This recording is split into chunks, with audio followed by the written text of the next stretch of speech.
Kenneth von Roenn attended Florida State University on a full athletic scholarship in springboard and platform diving. Once he had earned his bachelor's degree, his plan was to attend law school, which would help him avoid being drafted into the Vietnam War and allow him to continue diving. I was 2 weeks away from beginning to enter when I had an injury while training. That took all the money that I had because I didn't have insurance being in between colleges. So I had to get a job. Von Roenn was offered a temporary position as an errand boy and cleaner at Louisville Art Glass, an established stained glass company. He was surprised to find he had an affinity for the work being done there and quickly developed a passion for stained glass. It felt as though that's really who I was. And it was a complete surprise, and I doubted it. The studio was struggling to find work, so von Roenn went out and secured commissions to keep the workers busy. He soon became the general manager and in 1975 was promoted to president of the company. It was during this period that he discovered The Language of Stained Glass, a book by Robert Sowers. The book detailed the contemporary work of post-war German stained glass artists, and it dramatically changed von Roenn's ideas about the potential of stained glass. He was particularly intrigued by the work of Ludwig Schafrath. Many of Schafrath's designs contained sweeping parallel lines, which provided a sense of power and movement. Young glass artists around the world were becoming influenced by Schafrath's style, especially after he began giving design workshops in America and other countries. The Schafrath influence on von Roenn is apparent in these two sidelight windows he made for the Morton residence. He had also been reading Robert Sowers' book Stained Glass and Architectural Art, in which Sowers suggested that a window should be visually integrated with the building. The design should work with the forms and colors that were seen through the window. Von Roenn applied this thinking to his next project. The Wells House was built from old log cabin parts that they had been collecting over the years. Our client had purchased an antique glass door. Her original thought was that the door would go away and we would replace the door. But I'd realized that it was really nice to have something that had an antique quality to it and that we just referenced that. The lead lines in the design echo the lines and angles in the antique door panel, and the clear, textured glass brings in the colors from outside. The emphasis of the lead line as being the primary element and the glass becoming a secondary element really became a part of my vocabulary. As the studio began to grow, he hired two designers, Julia Wyrick and Donald Thomas, to assist with new commissions. Meanwhile, von Roenn reached out to Sowers for advice and support. Bob Sowers was continuing to help me to understand and learn more about architecture. He was instrumental in helping to plan for the Europe trip in '74.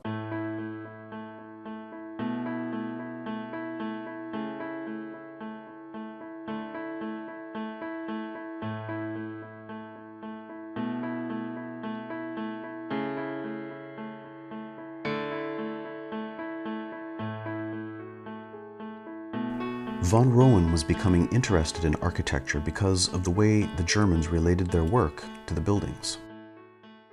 He began studying the work of various architectural practitioners and theoreticians. The writings of Rudolf Arnheim, in particular, were an inspiration to him.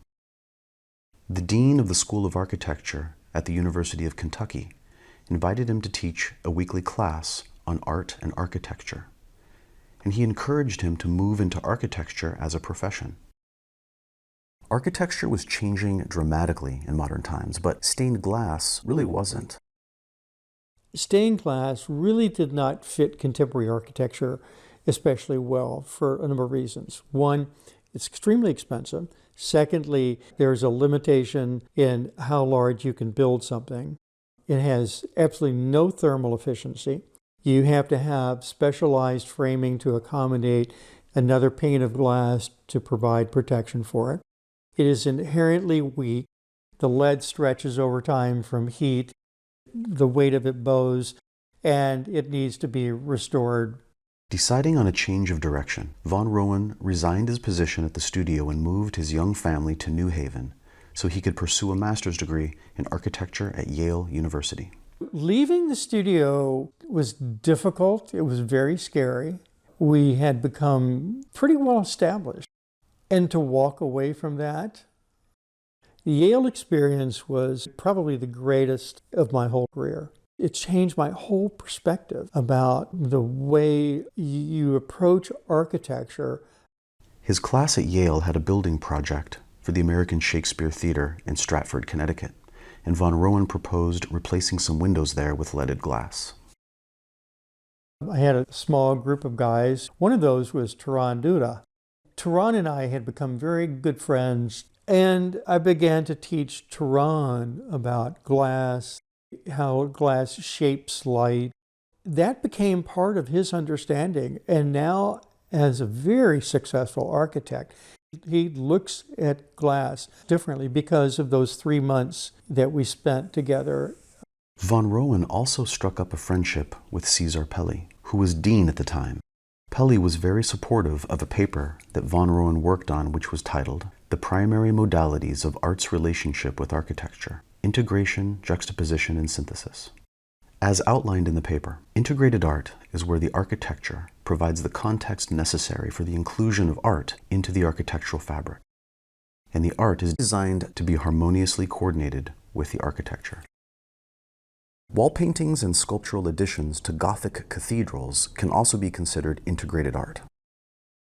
The important criteria in juxtaposed art is that it is to be perceived as an independent work in a setting determined by the architecture, which is itself whole and complete without the art. Exterior sculptures fit this category as they are not part of the architecture, but exist in a kind of dialogue with it. I think you have to have there not be a clash, but some kind of a conversation that goes on between the art and the architecture. In synthesis, there is no distinction between the art and the architecture. The architecture itself is the art, a complete, unified, creative work. Buildings that fit this description are Corbusier's Chapel at Ronchon, Frank Lloyd Wright's Guggenheim Museum, and Frank Gehry's Disney Concert Hall. While at graduate school, von Roenn received a commission for windows at Clyde's restaurant in Vienna, Virginia, so he took a year's leave of absence to work on the project. One night, with most of the windows complete, he left for home in the small hours, and the studio fireplace burned the studio down. He lost the windows, the designs, and many of the books he had collected over the years. I couldn't get another year off of school, and so we had to hire the studio back in Louisville to refabricate the project, but I had to redesign it. When I redesigned the windows, I took a completely different approach, and the gestures became very sweeping. They were gestures that related to a full body. In his last year at Yale, he received a commission to do a series of windows in a new contemporary home designed by two of his professors. The design was developed in response to the building's relationship to a nearby stream. The stream was one of the most prominent features of the site and helped to define the identity of the building. Instead of having a separate design for each window, the lines flow across all windows as if allowing glimpses into a larger picture. Von Roenn was now looking at projects both as an architect and as a glass artist. The two professions reinforced each other and melded into one. In 1983, von Roenn returned to Louisville and worked for a while as an architect. He eventually moved back to working with architectural glass full-time. He also began diving again, continuing to chase his boyhood dream of a world championship. Leaded glass was still all he knew, but he began to push its limits. His first truly innovative project was a new window for the Christ Church Cathedral in Louisville. All of the existing windows in the sanctuary were traditional figure windows, and many of them were from Tiffany Studios. Von Roenn wanted the new window to be more reflective of contemporary issues, and a hot topic in the mid-'80s was the role of women in the church. I began thinking about how to convey femininity and masculinity. And I made a prototype study panel with two figures that would be seen differently during the day and at night. He photographed a Gothic sculpture figure and silk-screened it onto glass with black paint. The paint blocked light coming through the window, and the figure of the man could be shown in relief. In front of that male figure was a female dancer, silk-screened in white, so as to reflect interior light at night, while the male figure faded into the darkness of the background. And to me, the duality of male-female, stone, flesh, night-day, static, fluid, were the natural dualities of all of life. At our best, we're trying to inspire people, leave them with something that lifts them up and broadens them in some way. That would be part of what the challenge is, trying to leave something that is more than you. As it turned out, the bishop retired. The new bishop was a woman, and it seemed fitting that she was the one to dedicate the window. Architect Bill Turnbull organized this building around a central atrium space that was filled with natural light. He did not want to be able to see into offices or see blinds or post-it notes on the glass. In preparation for thinking about glass designs, Turnbull took von Roenn to visit the Almaty building in downtown San Francisco. The building was one of the first American buildings to feature an external wall of glass. The style is now known as a curtain wall and has since become widespread. Turnbull liked how the fire escape balconies feature as a decorative element. The wrought iron pattern, merging with its reflection on the glass, became the starting point for von Roenn's design ideas at Mountain View. He incorporated lithographic imagery from wrought ironwork that he found in 19th century catalogs. In keeping with Bill Turnbull's whimsical approach to things, I took profile moldings of crown moldings, but then played them one against the other. That idea of working with a reference to another building was my way of adding a commentary to it. Similar patterns were used in the composition of the skylight so as to create a unified ensemble. The skylight is made of laminated glass panels containing a printed film which casts patterns and colors down into the atrium space. In 1989, von Roenn was also focusing on preparation for the World Masters Championships in Denmark, where at age 41 he won 2 events and set 2 world records. I finally had accomplished my goal as a very young boy. You know, I always wanted to be a world champion.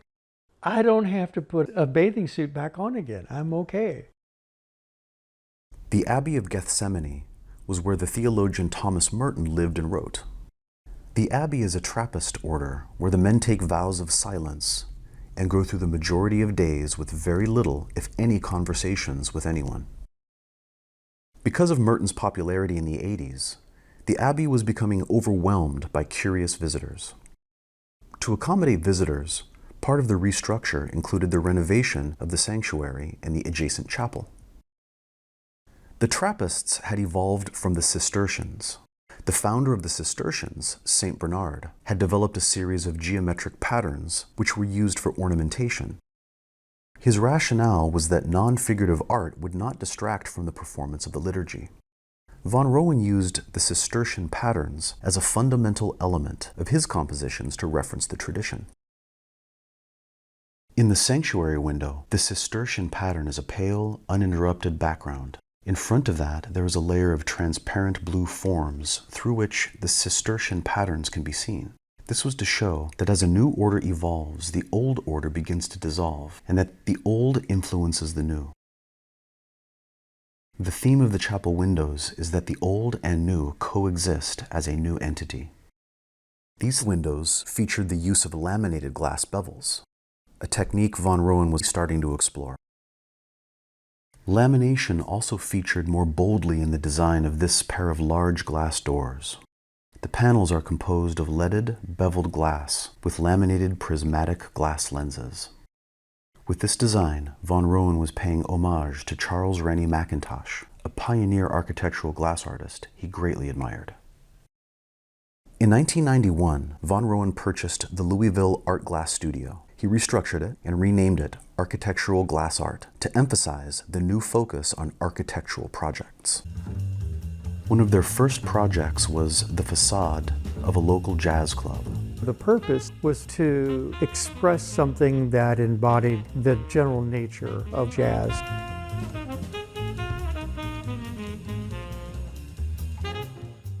I knew immediately that I couldn't work with lead. I felt that lead was too heavy, too structured. Handmade bevels were laminated onto the exterior of partially sandblasted window glass. Their reflective prismatic qualities create a shimmering appearance on the glass surface. This was von Roenn's first commission to be completely free of the lead line.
We went down to Orlando with our children who were young teenagers at the time, and we went to all of the theme parks. By the time I went into the meeting, I was just totally overwhelmed. I had told the committee, what you need here is not a chapel, you need an oasis to get away from all of that stuff. Von Roenn's concept for the Queen of the Universe Chapel depicts the universe in saturated blue colors. The cool blue color blocks out the outside world while at the same time suggesting the wide openness of the night sky. A second part of the project was the long narthex wall that leads from the lobby into the church. Above it, there are these diagonal bevel strips that come in, and to me it represented like the spirit that's descending on these flowing waters. The narthex wall design features rolling waves that represent a reenactment of the rite of baptism. By this time, the studio had perfected the lamination process, once again building the glass panels without using lead. However, it was a real challenge to get the large curved bevels to fit together precisely with no spaces between them. I remember when we were fabricating that stuff, I thought, oh, maybe I've gone overboard. Maybe I've given the team too much. The final project for the building was the creation of a clear prismatic cross hanging behind a suspended crucifixion sculpture. There are other ways of developing solutions that go beyond lead, and the composition becomes better because lead is not in there. It opened up the doors to all kinds of stuff. We got really good at lamination.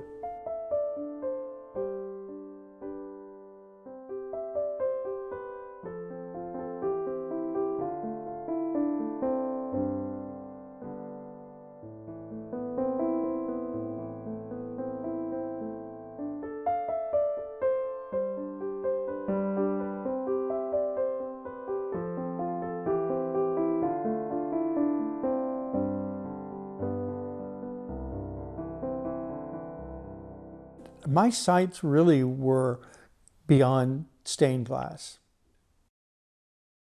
Diving and architecture had heightened von Roenn's perception of three-dimensional space. A diver needs acute awareness of where their body is in space relative to where it has been, where it is going, and its orientation at every moment. Architecture is all about the relationships of building components in spaces. These thoughts had long been part of von Roenn's mindset and were now starting to influence his approach to glass. The freestanding Fisher sculpture sits beside external windows and underneath a skylight. Dichroic glass has a thin metallic film on the surface, and the transmitted colors are different to the reflected colors. Dichroic glass also can reflect different colors from different angles, an effect von Roenn used in many later projects. This sculpture, being lit from two directions, changes its appearance throughout the day and is especially dramatic when lit by the late afternoon sun. It is a great example of his concept of juxtaposition, a work of art that stands apart from the architecture but exists in a relationship to it. The next three-dimensional commission was a huge glass and metal construction on top of a skyscraper. The Three Wells Fargo Bank was originally built as the Three First Union Bank. The chairman of Three First Union wanted to match his rival bank, the Bank of America, which had just opened their new headquarters nearby in Charlotte. He wanted a visual presence that equaled or surpassed that of Bank of America, and asked that his new skyscraper have a glistening crown to claim the position as the Queen of Charlotte, a town that is known as the Queen City. Von Roenn designed tall fins of laminated dichroic glass so that the crown of the building would sparkle in different colors throughout the day. He worked with the engineers of the building to redesign the structure of the building so it could support the 550,000-pound installation. Each of the panels weighed 750 pounds. These glass fins rise 50 feet from the top of the roof, and then they extend 25 feet down the face of the curtain wall. This installation can be seen from several miles away and is designed to withstand the hurricane-force winds which frequent the area. The studio members took great pride in the completion of this difficult and complex project. There's just supreme confidence within the studio that we could tackle anything.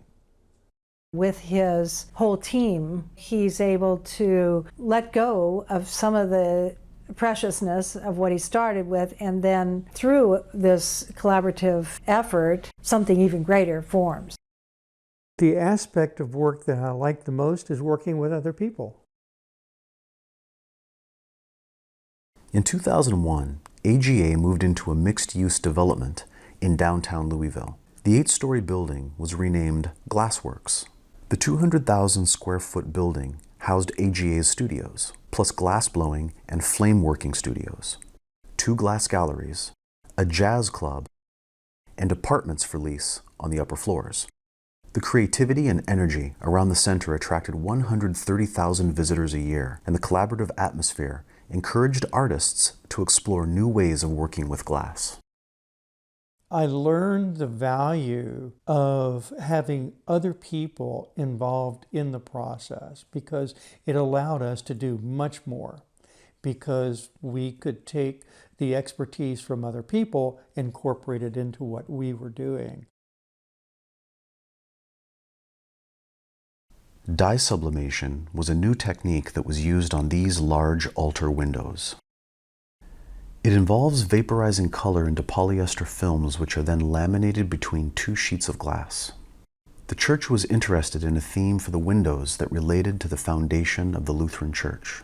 Martin Luther's written texts were used as the primary element of the composition, and they were translated into 110 different languages. There are other ways of developing solutions that go beyond lead. In 2003, von Roenn curated an exhibition featuring architectural installations, concept pieces, and original stained glass works by 14 artists from the United States, Germany, Spain, and Canada. The exhibition ran for 3 months and was part of a larger effort to educate the public about creative directions in glass in the new millennium.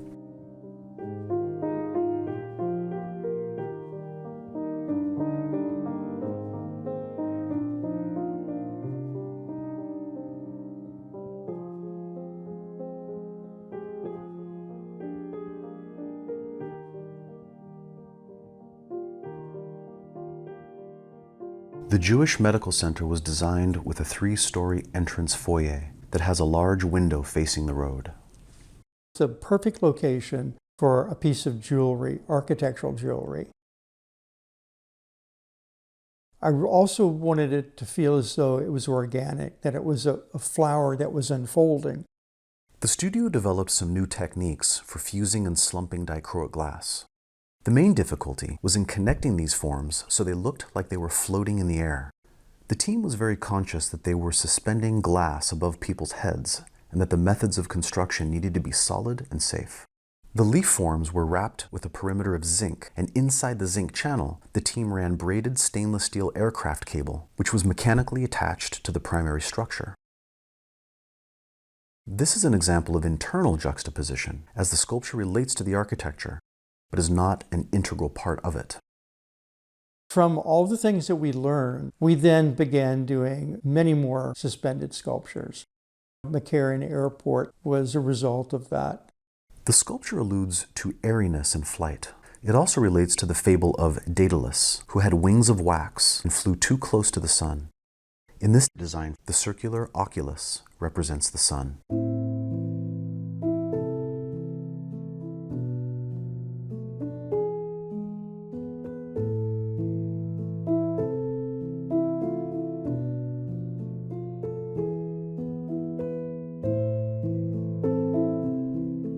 Imagery from the research labs at Missouri University was incorporated into the designs.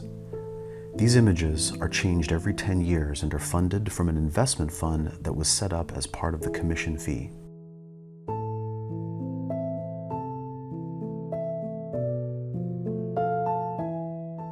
There is a central stainless steel spline with tapered ends, from which stainless steel cables are connected to 2 columns diagonally across the lobby. Along that spline are 3 rings, and the 3 rings represent the 3 components of the facility.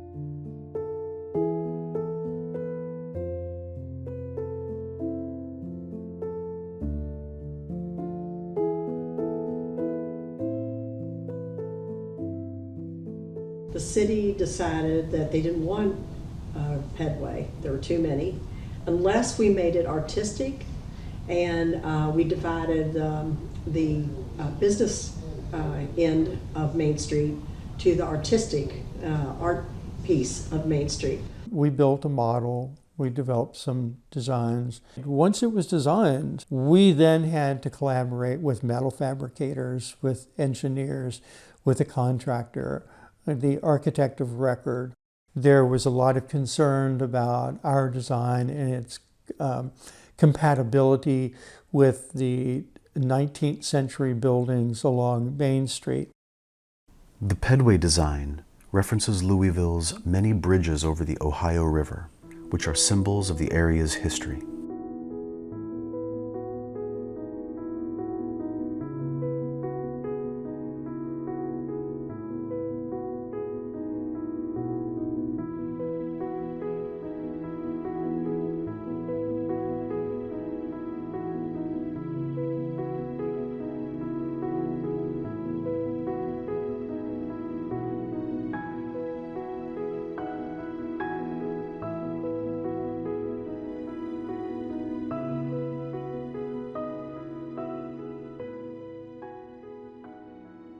Some of the children that are there are physically impaired, and many are terminally ill. The area that they had asked us to do glass for was used for funerals of children who had died in the orphanage. I wanted to create something that had a sense of vitality and life and movement, so that in the midst of their grief, the kids would have a sense of something of a life that continued. The Fountain Square project is more of a facade decoration than an actual window. It is a cameo of the goddess of water, who is featured in the sculpture inside the plaza's central fountain. The casting was laminated onto these flat panels. Some areas of the casting were as much as 5 inches thick. So the annealing time for each of the panels was the equivalent of a week. The panels are attached to a system of tightened stainless steel rods.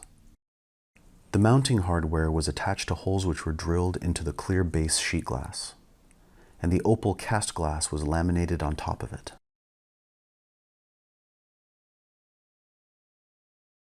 Having the opportunity of working with other disciplines was a chance to play with things that we had not played with before.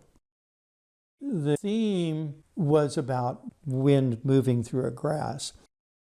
As they walk down the hallway, these three-dimensional blown glass forms are just a little bit above their eye level, looking into a gallery. From what we had learned at Kentucky Museum of Art and Design, we then applied to Kentucky Artisan Center. In this project, I incorporated textured glass, some of it with iridescent coatings, to help to kind of shape that view through that. As you move toward and around it, you see these dimensional forms interacting with one another. Al Held was an American abstract expressionist painter who was well known for his large-scale, hard-edged paintings. Many of Held's artworks include symmetric, non-objective structures in vivid colors. Von Roenn was invited to work with Held in translating one of his designs into a huge window for the new Orlando courthouse. The perspective of the shapes creates a sense of deep space, but the different vanishing points confuse their relationships. The window is 50 feet tall and 20 feet wide. The colored glass was hand-blown in Germany and then shipped to China, where it was cut by water jets. After it was cut, it was laid flat on the base sheet of tempered half-inch glass. And then a black epoxy was injected about a 32nd of an inch between each of these individual pieces.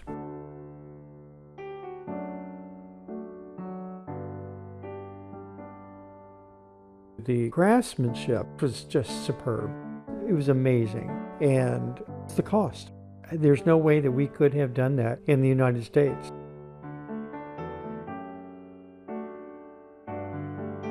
While they were working on the design, they were asked to provide a proposal for 5 smaller windows, each 12 feet tall and 5 feet wide.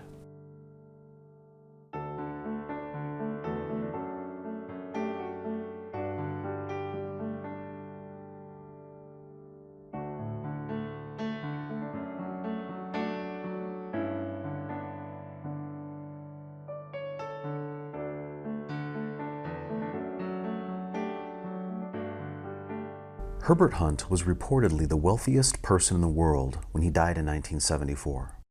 His youngest son, Ray Hunt, is now the chairman of Hunt Consolidated and oversaw the construction of their new company building in Dallas. Ray Hunt was intrigued by the cosmos and had the ceiling of the employee dining room feature a map of the night sky, as it was on the day that his father established the oil company. He also contacted von Roenn to research a possible feature wall in the room. I developed a freestanding stage set almost, and we installed suspended glass panels that were absolutely filled with glass jewels and in a Fibonacci spiral. Our glass was really intended as almost like a scrim, and that the real event were these colored projections from the LED lights that were projected onto the glass. We used very high intensity LED fixtures, which blast the light primarily from the side. Ken's a great collaborator. We did bring in an international programmer who sat with me for 3 days, and we programmed these different lighting looks into the computer. The Muhammad Ali Center is an $80 million building in Ali's hometown of Louisville. The landscape, designed by artist Athena Taka, includes a waterway that leads to a fountain. Von Roenn's design for the fountain included 48 hollow glass columns ranging from 4 to 12 feet high. We had built these glass columns and ran silicone between the joints and let it cure for 28 days. And then we had these rods crossing to hold the glass panels together. First one that we installed to test, water just blows out. We had to put stainless steel corners on all of the glass and then put the rods back in, and it worked. It didn't leak, water came flowing over. It was such a complicated system, between the lights and the water, and then we had to inject air into this water in a method around the lights without interrupting the lights. The system of tubes, wires, pumps, circuit boards, and lights was difficult to maintain, but there was no maintenance plan for the fountain, and it eventually fell into disrepair. The pool is now a planter, and the fountain is now a damp-looking sculpture. In 2016, it became an impromptu memorial to Muhammad Ali after his death. You don't have control over everything, and once you walk away from a project, nothing you can do.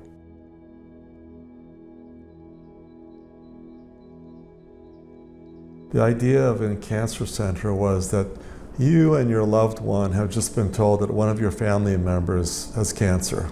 This is a place for you to go, be with your family, really a place of contemplation. Our glass feature is in the center of the room, and the seating is circular and is oriented toward this central element. And each of these seats is not just a bench, but it has a back to it that embraces you. The central glass form is composed of stacks of plate glass, and the top surface is cast glass with a texture like that of rippling water. Small glass jewels were laminated to the underside, creating the appearance of drops of water on the surface. The work is illuminated internally with LED lights. The color cycle is the 7 colors of a chakra. Story is fine, narrative's fine, but then, the things that really shift our experience and create more joy are the primal things, like color, light. The blue and the green light up differently and creates the illusion of something happening inside that pool of water. The users can actually choose which program they'd like to use for that particular day at that particular time. And so it becomes interactive in that way. After the first 6 months, the director of the space said, "We have as many nurses and doctors using the space as we have patients."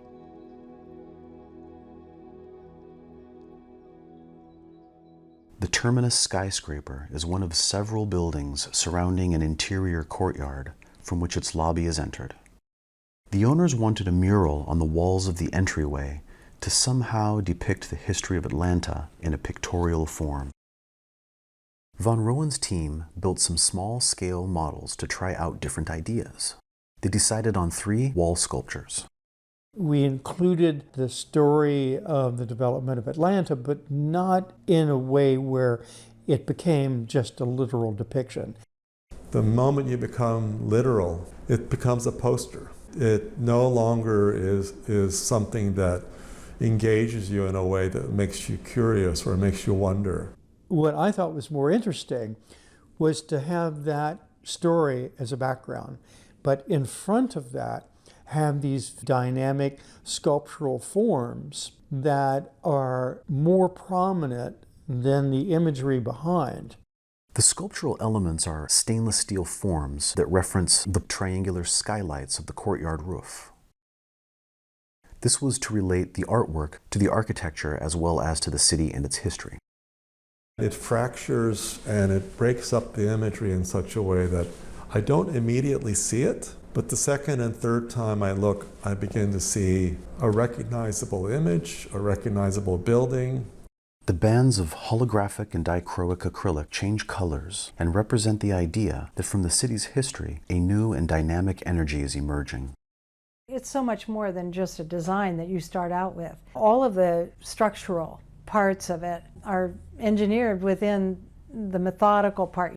That has to take place afterwards, not losing the original spark that you had. That's not always easy to do. Von Roenn was already working on another commission for wall art, this time for a Chicago couple. They have a condominium on the 26th floor, and the window overlooks Millennium Park. In Millennium Park is a band shell that was designed by Frank Gehry. You also see Crown Fountain that was designed by Jaume Plenza. And Anish Kapoor's Cloud Gate, it's also called the Beam, was just sitting on the plaza, just glistening in the sun. And the first time I saw this view, it literally just almost took my breath away. I almost expected to see fireworks. It was so dramatic. That idea of fireworks got stuck, that little seed. Von Roenn's eventual solution was a mural 84 inches wide by 32 inches high. It is full of radiating shards that are laminated to the surface of a 2-inch base of cast glass. The cast glass is mirrored on the reverse side, allowing reflected light to bring it alive.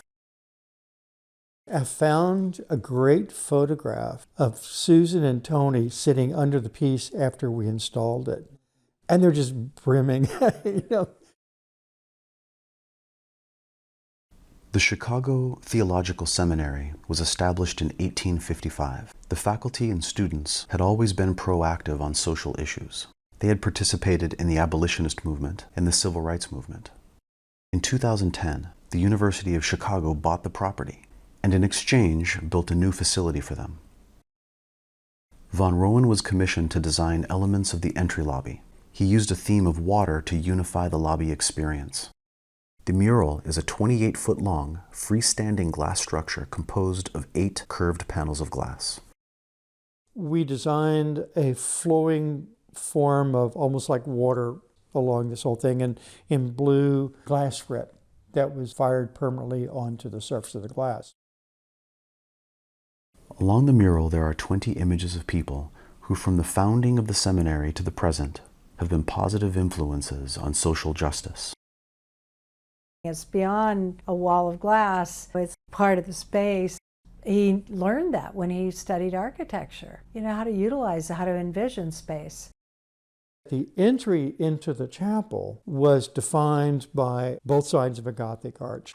We had water down both surfaces into a pool with a glass bridge. The theme of this was that as you enter the chapel, you walk under this arch that has water flowing on it, that you are purifying yourself as you go into this sacred space. We learned so much in just figuring out how to build those things. Von Roenn's second pedestrian walkway used some of the techniques created for the Chicago Seminary. The walkway is 90 feet long, 12 feet wide, and 15 feet tall. The glass arches are made of tempered and laminated glass and contain dichroic and holographic films to scatter reflected light.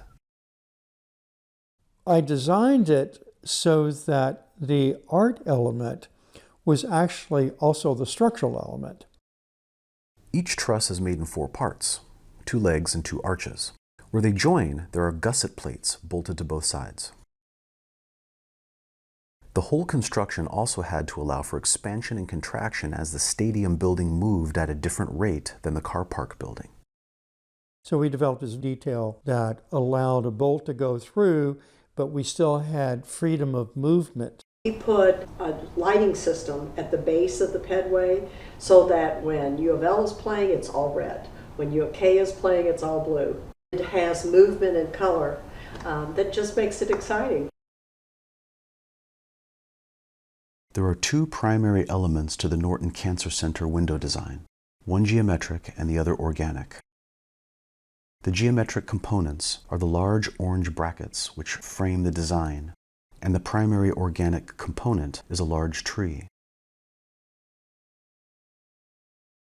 The room was created for quiet contemplation and includes a labyrinth on the floor for walking meditation. Throughout the entire field is a spiral that's created by round glass prisms. We drilled holes in the antique glass, and then we inlaid these jewels inside these holes to create this spiral. At night, the glass superstructure is kind of a big dark hole. They wanted that glass to speak to people outside of the building. So I was hired to bring that wall to life. There are 8 wash lights that light the entire piece of glass, and then there's some profile fixtures which we use to accentuate different parts of the glass. There's a large ruby red cross. You can get shutters that come in inside the fixture and cut the light off. So we had one fixture cut vertically, and then we had other fixtures, 2 of them, and we cut those horizontally. One of the things that bothered me about the design of the building was it was not a completely resolved composition. I felt as though from one end to the other end, that movement was not especially well composed. And in the center of that was our window. Rather than trying to reference what wasn't working, we had to establish something that would hold its own. Sometimes I find that finding the counterpoint is better than trying to find the commonality.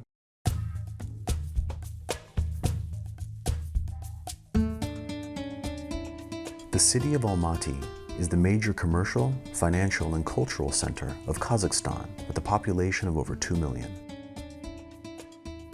Clouds cling to the base of the mountains, and cable cars pass through them on the way to and from the city.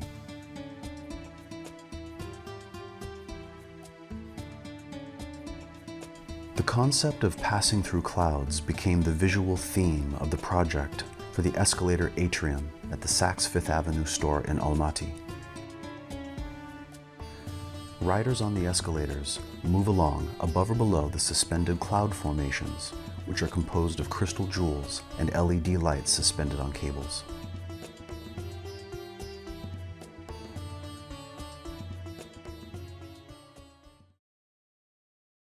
When you approach a hospital, how do you reduce the stress? How do you create positive distractions? And so what we did is we created almost like a small building scaled for children.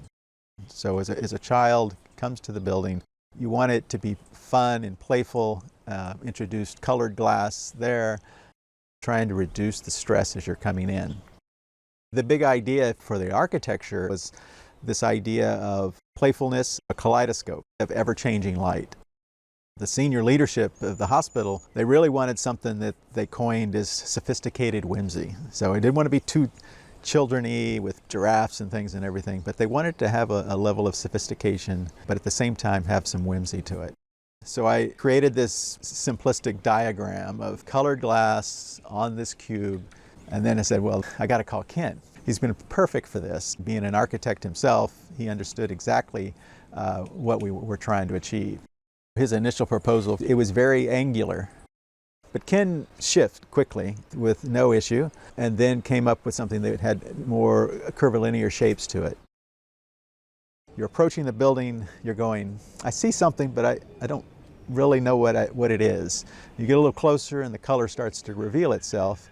And then when you get really close to it and you look at it from an oblique view, it just comes alive.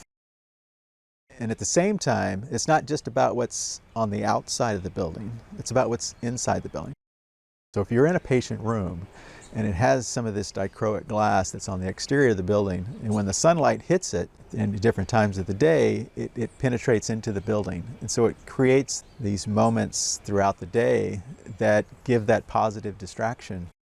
It's not about letting go of your idea, it's letting your idea flourish.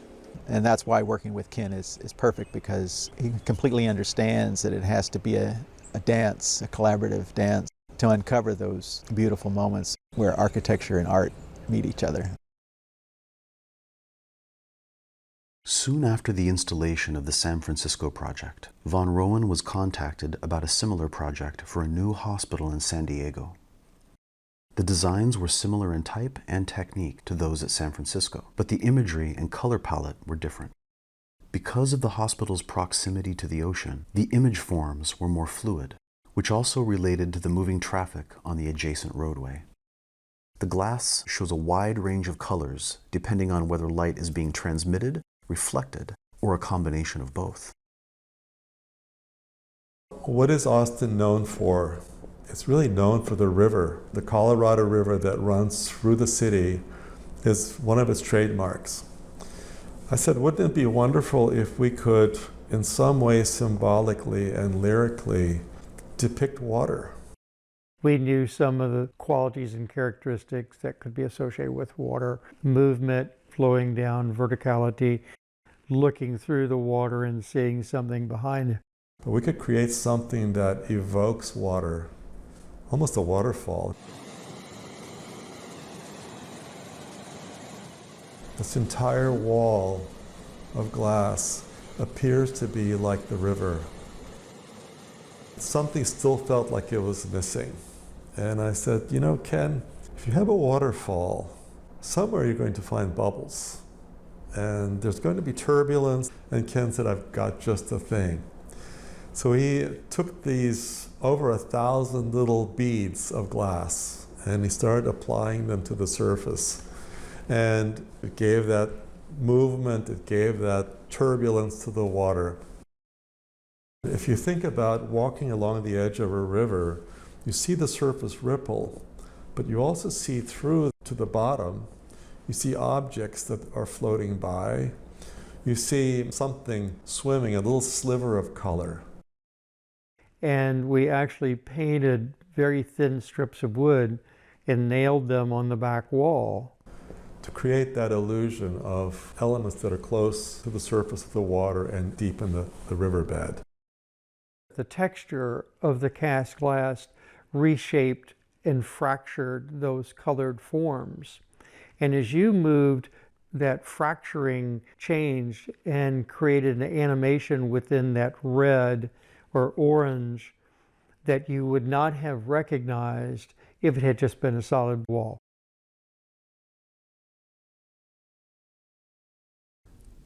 Mermaids are the theme of this floor-to-ceiling sculpture in Manila. It was named Siren's Waterfall, as a reference to mythical sirens who enticed sailors onto rocky shores.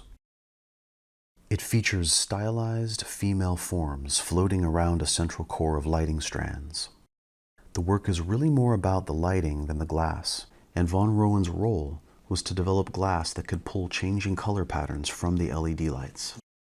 We used cast glass, and we had it fabricated in Shanghai with a company that we had been working with for almost 20 years. Around the base of the sculpture, there is a bank of digital screens which display images of mermaids along a shoreline. Even though we were at a long distance, we actually felt like we had control throughout the entire project, just because of the team that had been assembled.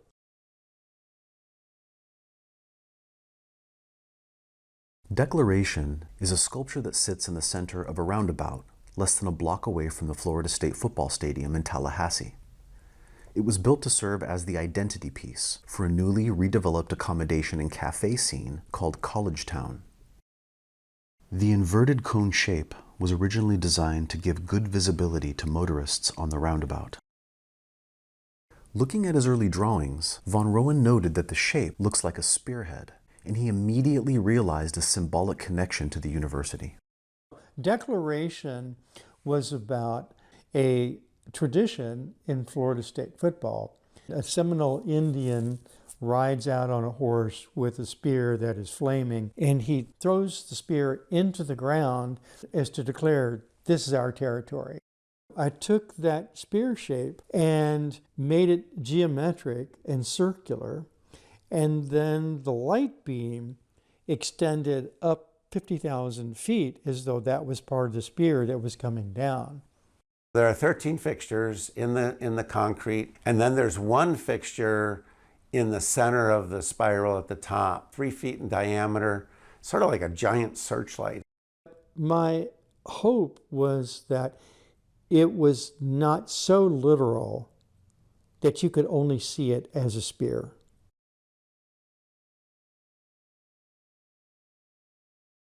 The central element of the Belmont University Chapel is an illuminated rosette behind the altar. LED lights are located along the perimeter of the rosette and are focused on the dichroic elements of the composition. The side windows were designed to allow more natural light into the space. The design echoes the shape of the windows, and parts of the lower sections are frosted to provide some privacy. The glass roof over the new library at Kenyon College was done in collaboration with glass artist David Wilson, who designed the project. Von Roenn's role was to develop a method of production and then coordinate with the contractors on the installation. The insulated glass panels are composed of digitally printed glass and laminated dichroic glass in multiple colors. The digital printing provides a shading effect, and the dichroic glass elements cast colors throughout the library.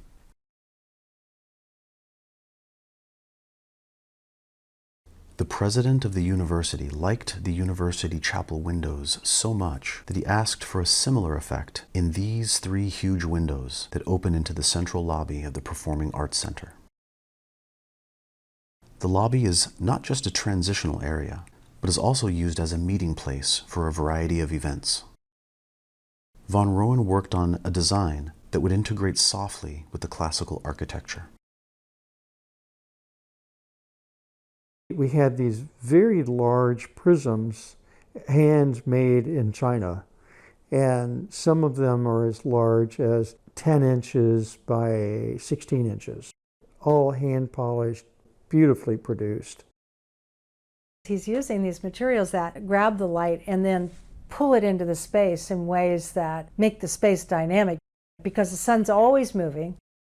Those 3 windows face absolutely due west.